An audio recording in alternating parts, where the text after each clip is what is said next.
Hi guys, welcome or welcome back.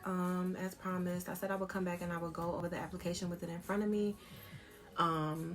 So this is the home care agency licensure application. You would probably, if this is your first time being here and you're interested in becoming your own home care agency, you'll need to go back to the first post so that you can kind of watch and see where we are now. So like I said, this is the home care agency licensure application. You would need to look for the one in your state.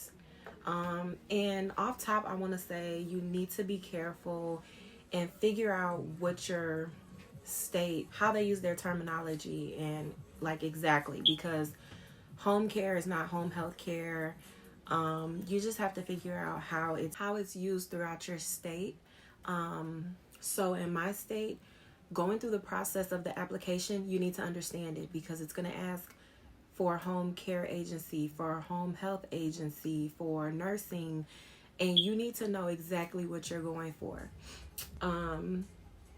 So one of the things is, first and foremost, when you're filling out the application, okay, so I pulled up one of the applications. It specifically says type of agency, and you have to check mark the box that you need. So right from the beginning, you need to understand what you're doing.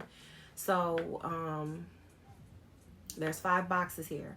So there's a box that you would check for home health agency, home service agency, home nursing agency, home nursing placement agency, and home service placement agency. Home nursing placement agency and home service placement agency. So right off the bat, you need to know what you're applying for. So in this case, we would be applying for home service agency.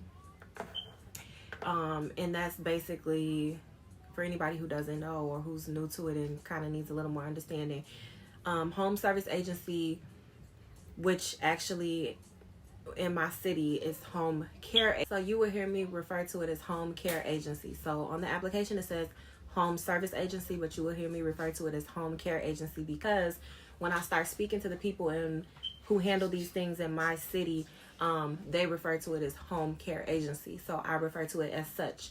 It's very important to make those adjustments because the more you get into the applications and things like that, the verbiage is very important. Okay, so that's one thing. Let me get out of my personal one, and I'm gonna go to a blank one. Okay, and specifically another reason why that is so important is because when I got to a point in my policy and procedures, they ask for like a staff description. I'm gonna use that for an example because this is one of the things where you will need to know exactly your field. So they refer to something as home health worker or home health aide. So I refer to it as home health aide. And then when I turned in what they required me to turn in, the feedback was you need to change this because home health aide gives off the impression that you are a home health agency, that you provide home health services. So you cannot imply, or it cannot be a gray area. They don't want the customer to guess anything. They want them to know straight up and plain, this is a home care agent. Totally non-medical, no hands-on unless it's require like assistance with shower, and it has to be in the care plan. You have to be really detailed or straight up and plain with what you're putting in your policy procedures, your application, and everything. Another thing I'm gonna just say, 'cause I don't know why it just jumped out at me, but if you print the application out and you handwrite everything, of course it needs to be legible. You cannot cross anything out. You cannot white anything out. These are legal documents, and so everything needs to be clear. So if you mess up and you're like, oh, I could just white it out, or I could just put a line through it, initial or something. You cannot do that with these documents. You will need to start over. So basically, it is all your information. It should be very easy to complete. You should not need to pay anybody to do this for you. I saw a lot of people were paying people, and that's why I came on the platform. Okay, so let me see. Page 2 is where you would start. Well, not really. Let me see. Okay, I'm not going to list pages because you might be in a different state. So I'm going to try to stick to exactly what is on the page, like agency information, your information, things like that. You won't know this, what I'm about to say, you won't know this until after you fill out the application, and then you get a list of things that you need to provide them with. So I'm going to tell you right now, you need to have a business name. You need to be registered, whether that's LLC, whether that's corporation, whatever that looks like to you, whatever's best for you. If you have partners, you guys need to work that out and establish what your registered entity is going to be. You need a registered entity. So you will need to create a business name. And let me go here so I can kind of walk you guys through that. But you're going to go to type in the Secretary of State. So you go to the Secretary of State, and they have services available. You kind of want to look through the services available, and you're looking for, and so I didn't plan any of this. I didn't write anything down. I'm just coming to y'all raw. So have a notebook and have a pen, okay? Because you're going to want to take notes. So you want to go to the Secretary of State website. You're looking for online services. Secretary of State, mine is ilsos.gov because I'm in Illinois. Scroll down to business.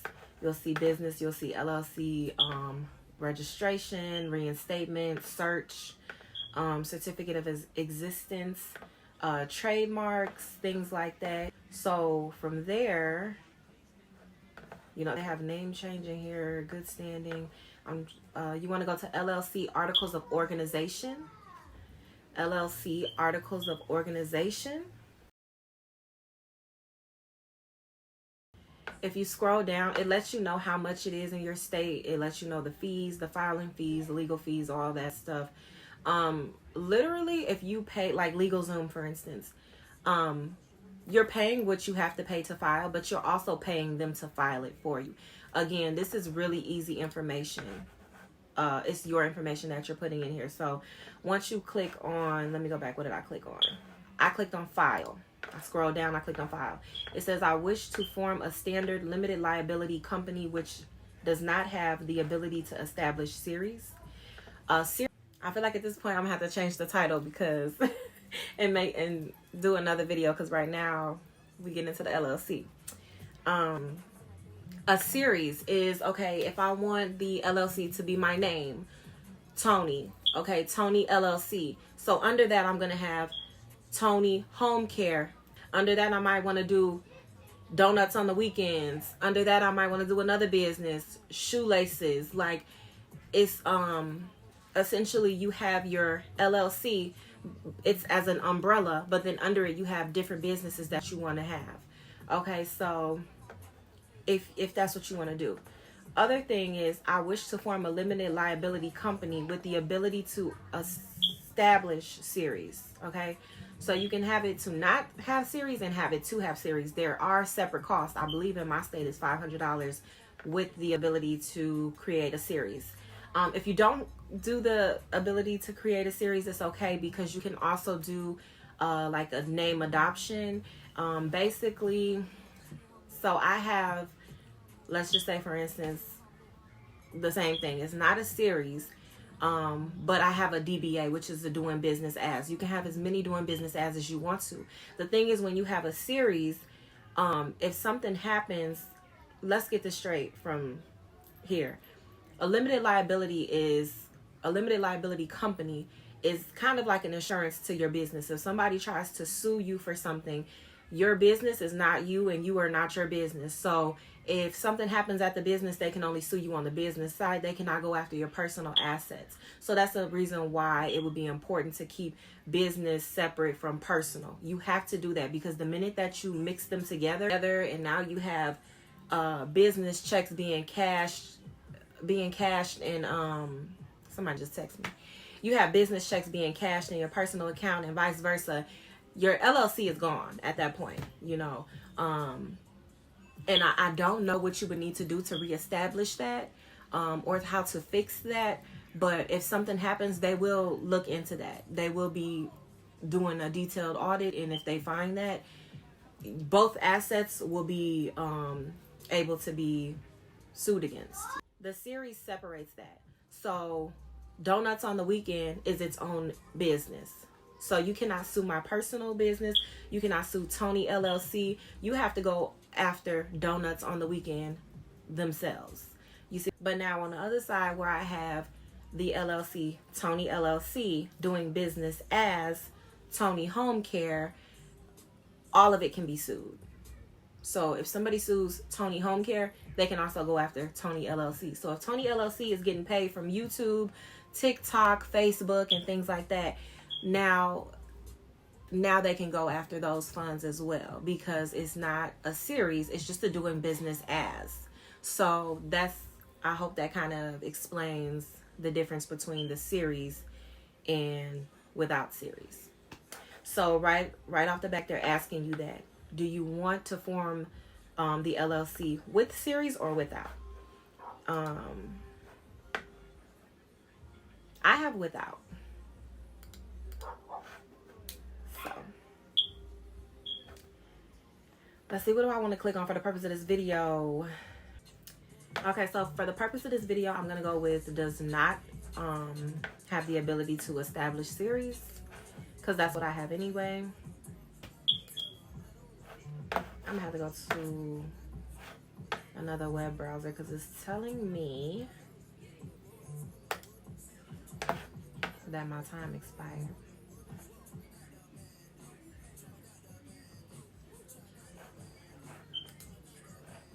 Online services, business, articles of organization, that's for LLC only. That's not for corporation, etc. I wish to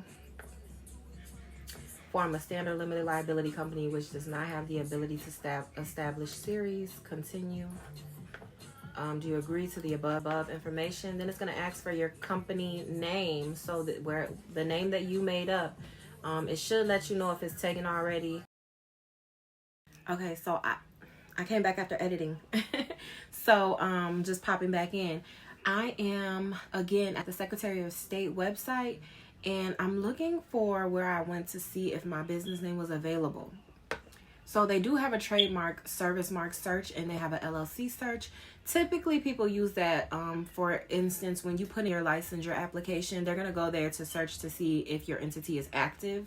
And typically that's what they'll put your LLC name in there to search and see your status and stuff like that. But I guess that's a way where you can put that in and it'll bring up the names. But there is a specific place that I went to that told me, okay, so far everything is sending me back to the Secretary of State website, in that same search bar, LLC search, trademark search, and they have a bar that just says search, and it's under the business tab. Let me go back to it just so you can know. Okay, so yeah, same place. So online services, business, and right in there where it says business, you will see LLC search and trademark service mark search, and also just search. So that's what it's telling me to go back to. But if you follow me and I find it, I will put it in another video, because there is another website and it was very helpful, because for my business name, obviously it's home care, so a lot of things are going to say home care agency, in-home service, in-home services, and it could sound very similar to somebody else's, so you might want to change, you know, just different things out. And that was the case with me. There was a business that sounded like mine, and I was very grateful to have found that website, because it did list there are other businesses that are named something like yours, which made me go ahead and change mine. So if I find it, I know that would be very resourceful. I will put it in a future video. There is a website to see if the name is already taken. If I can remember the website, I will include it in here. I'll try to take some time out to find it, even if to like Google it if I'm not able to find it. And if it's a state thing, if it's in my state, I'll let you know how you can kind of look for it in your state. But you want to make sure your name is not taken. So whatever name you chose, you're going to put it in here, and you're going to put LLC behind it. So I'm going to say Red Sweater. I'm going to say my business name is Red Sweater LLC, and let's see what it does. Okay. So it does tell me, as a part of the administrative review process, the Secretary of State reserves the right to make the final determination on the availability of the limited liability company names. So it kind of gives you some information on that, transfers, frauds, things like that. Continue here. It's going to ask for your principal place of business. Don't hold me to it, but a mistake that I made was trying to change my address because I saw that this was wrong. When I changed my address, I paid for it, but nothing changed. This address does not change. Doesn't matter where you move, doesn't matter where your business moves, this address will always stay the same. So, like I said, don't hold me to it, but I think this is the one, the principal place of business. So, your principal place of business, you want to put in your street address, your city, state, zip code. I'm just going to put an address in. Even if you have little questions like, what is the principal address? You don't need to pay somebody from a different company just to find out what that means. Especially if you're starting out, you probably don't have that much money. You could put that money towards something else. You don't want to be paying somebody to do this for you when you could do it yourself. On the Secretary of State website, they should have a number. They answer the phone quickly. You don't have to wait on the phone too long. I call them all the time with questions. They have no problem answering my questions. I had somebody that was rude one time, but the business that you're in, you need to learn how to be patient. You need to learn how to work things out and talk to people even if they do have an attitude. So it should be no problem for anybody on here to be able to call even if they do have an attitude. And just speak with them and ask them, hey, what is the principal address? Is this something that changes? Will it stay the same throughout, the LLC? Just different things like that. So make sure you have their number and make sure you call them and ask them things, but especially before you're paying somebody or you're just like, oh, see, that's why I don't want to do it because I don't have time for that. It's literally a phone call. And hey, if you don't have time for it, how are you going to be an administrator? How are you going to be a business owner? Because there's going to be a lot of things that come your way and you're going to have to handle them. You're going to have to get on the phone with people. You're going to have to fill out paperwork and you have to have it done by a deadline. So if you can't get through these things by yourself, how are you going to make it? maybe a partner or something like that, but that's just food for thought. You do not have to pay for anything like this. They will answer the phone. So in your notes, put their number down as well. All right, so moving on. LLC Articles of Organization, Registered Agent, and Registered Office. A limited liability company can act as its own registered agent. That means you don't need anybody else. The address of the registered office must be located within the boundaries of Illinois. P.O. boxes alone or CO addresses are not applicable. So the agent name, this can be you. I'm going to put my name in here. I'm going to put a address. Could be the same as your business. Could be the same as your business address. Could be different if you and your business are not in the same address or location. I'm just putting something in so I can go to the next screen to be able to help you guys. Okay, so when I move on, first thing I see is this the correct address? This must be the registered agent's business office address. So wherever you do your administrations at, if that's your office address, you want to make sure that's what is reflected here. Okay, so if it's not correct, they give you the opportunity to correct it, or you could say this is the correct one. Here, you go to the next page, and it allows you to enter a maximum of 8 names and business addresses of managers and any other member with the authority of manager. So you need their first, last, middle initial, first, last name, middle initial, address, city, state, zip code. You'll put that in if you have any, but you need at least one. So again, if you're doing this by yourself, you could just enter yourself. So it's going to be last name, First name, first initial. Address again, 123. City, state, zip code. I'm gonna go to the next page. Next page is attestation. To organize a limited liability company online, the organizer must be a neutral person who is not less than 18 years old. Insert the name and address of the organizer. I affirm under penalties of perjury, having authority to sign hereto, that the articles of organization are, to the best of my knowledge and belief, true, correct, and complete. It asks for the name, address, city, state, and zip code. That last page of managers that you had, you're just confirming that you give them permission to be able to sign off and, you know, have that authority.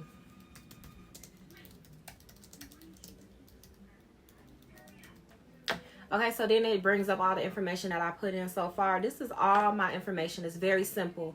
Business address, home address. If all of that is the same, if you use a small closet, a small room, part of your living room, part of your bedroom, whatever, for your administrations in your home, and all your addresses are the same, you're going to put all those addresses in here the same. If you have an office address and you have a home address and you want to put it in here that way, put it in here that way. But it's all your information. You don't need to pay anybody to do this for you. It's asking me if it's correct. You go to the next page. Select the process. Do you want it to be expedited or not? Expedited does cost more. No expedited service. I'm going to click continue. Billing and payment information. You're done. This is, again, your information. You're the only one who knows this. Name, first name, last name, company name, address, city, state, zip code, telephone number, email address, confirm email address, and then they tell you at the top, in my state, it's a $150 fee. I'm going to put this in so I can see what the next page says. I forgot the name of my red sweater. Red Sweater LLC. Oh my gosh, I apologize for the dogs. They making more noise than the kids. Okay, so also projected card fee, $3.38. And it's just my card information, so I'm not going to do all of that, but you would just go ahead and fill that out, and they would ask you if you want an article of good standings. I didn't know what that was at the time. I kind of still, nobody's ever asked me for it or anything, but I got it just in case. I never needed it. It was extra $20 in my state. So yeah, that $150, if you pay on time every year, if you pay on time, I think it's like a $75 every year fee. If you're late, they add on to that. I was late. Good. I'm so happy they didn't add on to that. But yeah, I do want to let you guys know that the doing business as does cost. I think mine was an additional $75. You don't have to have that. Also, when you start, every state might be different. Please remember that with everything that I say. Every state might be different. So your filing fees, your additional fees for doing business as may be different in another state. Like I said, I'm in Illinois. Mine was $75. Again, even if you are in the same state, maybe when I did mine, it was a different price. So always do your research. No matter what I tell you, no matter what anybody else tells you, make sure you do your research. Another thing I wanted to tell you is that in my state, you cannot operate an agency without being licensed. And that just means if you have, for instance, Tonii LLC, and I want to go help people and they pay me and we have an even exchange for work and pay, that's totally fine. I can have checks deposited into my account.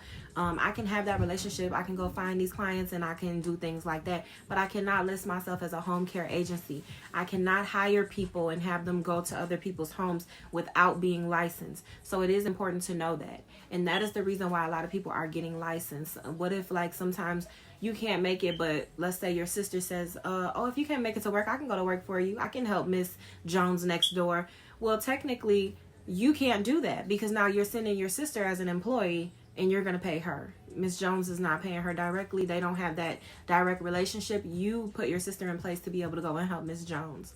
So at that point, it becomes a business and you need a license. The other thing is advertisement. We'll get into more of that later on and who to advertise to and, you know, who to partner with and things like that. But I'll just give you one example. I went to like the public aid department or welfare office, whichever you prefer to call it, and I asked if I can put my business flyer on their bulletin board.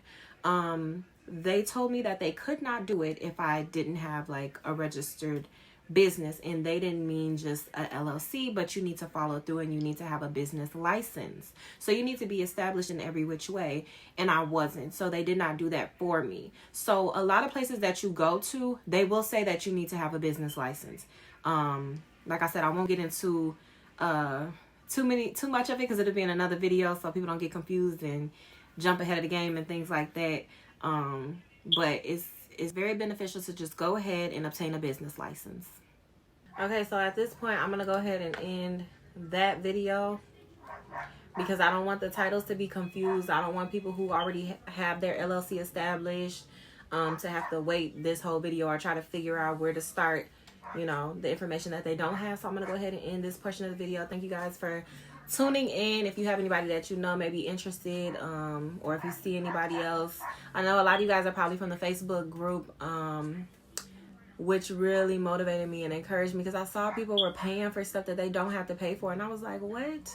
But thank you guys for joining me. Share this with anybody else that you see that may be able to use this help. Make sure you like, comment questions if you want anything else answered, if I failed to clarify anything, or if I just failed to mention something that you may want to know.